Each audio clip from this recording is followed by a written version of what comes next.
Taniqli aktyor Shohrux Hamdamov to'yini nega sir tutgani haqida so'zlab berdi. Kanalimizni ilk bor ko'rib turgan bo'lsangiz, videoga like bosishni va obuna bo'lishni unutmang.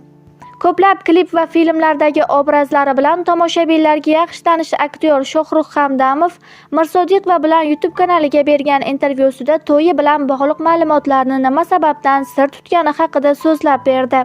Hammaning hayotda o'z strategiyasi bo'ladi. Kimdirlar oilasini ko'rsatgisi kelib, to'yiga hamma san'atkorlarni chaqirishni xohlasa, kimlargadir bu yoqmaydi. Men to'yimni hammaga ko'z-ko'z qilishni xohlamadim. San'atda yaxshi akalarim bor. Ularning ayollarini xalq umuman ko'rmagan. Xuddi shunaqa bo'lishini niyat qilardim va bo'ldi ham. Lekin bir ikkita videolar tarqalib ketdi. Surishtirib bilsak, bu begona odamlarning ishi ekan. Mana shu bola uylanyapti deyishsa, to'yga kelib aylanib planshetlarda videolarga olib chiqib ketishgan ekan. Ularning kimligini ham bildim, hatto yuzlarining rasmi ham bor. Bo'lmasam to'ydagi boshlovchi ham iltimos to'ydagi rasm va videolarni internetda tarqatmanglar deb aytgandi. Chunki to'yimni ommaga ko'rsatmaslikni xohladim va bunga 95% erishdim. To'y o'tgandan keyin 4 kungacha videolar hech qayerga chiqmadi. Hamma yoq jimjit edi. Marosimga hatto san'atkorlarni ham chaqirmagandim. Ommaga ko'rsatib to'y qilsam ham bo'lardi, lekin menga bu kerak emas. Ertaga xotinim bir o'zi ko'chada yurganda uni hamma tanib qolishini xohlamayman. Hatto hozir ham birga ko'chaga chiqsak, alohida bo'lib yuramiz. Chunki yaqinda onam bilan bir joyga ovqatlanishga borsak, bir notanish odam chekkadan turib onamni rasmga olyapti. Bu juda xunuk holat deb o'ylayman. O'rta Osiyo bo'yicha mashhur bo'lmasam ham O'zbekistonda ko'pchilik taniydi. Shu bilan birga media olamida men va oilam haqida ma'lumot kam. Shuning uchun xalqqa qiziq bo'ladi deb o'zim yoki yaqinlarim bilan bo'lgan vaqtim suratga olib ijtimoiy tarmoqqa tarqatib yuborishlari mumkin. Bu men uchun noqulay va yoqimsiz holat, deydi aktyor. Ayolim yosh bo'lsa ham dunyoqarashi keng.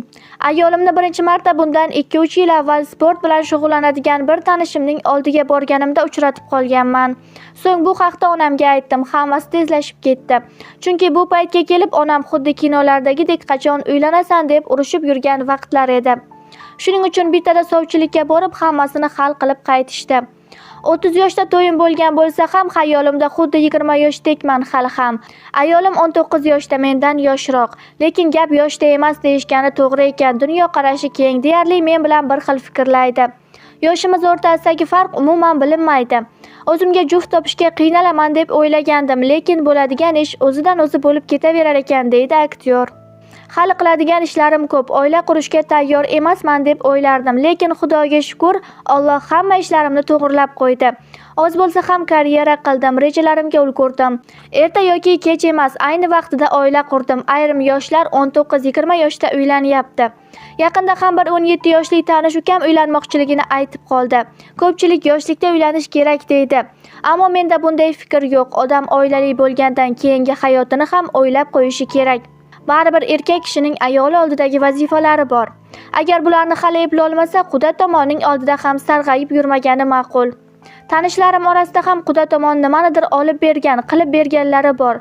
Hayotda hech qanday to'sqinliklar bo'lmagan vaqtda ayoli tarafidan nimadir qabul qilganlarini umuman tushunmayman va bunga qarshiman. Quda tomondan bir dona ro'molcha ham kelishi kerak emas, sababi birinchi o'rinda obro'yingiz to'kiladi. O'zi shundoq ham qizini tekinga sizga beryapti. Yana unga qo'shib narsalar ham berishi eng katta xatolardan biri deya o'z fikrlari bilan o'rtoqlashdi Shohrux.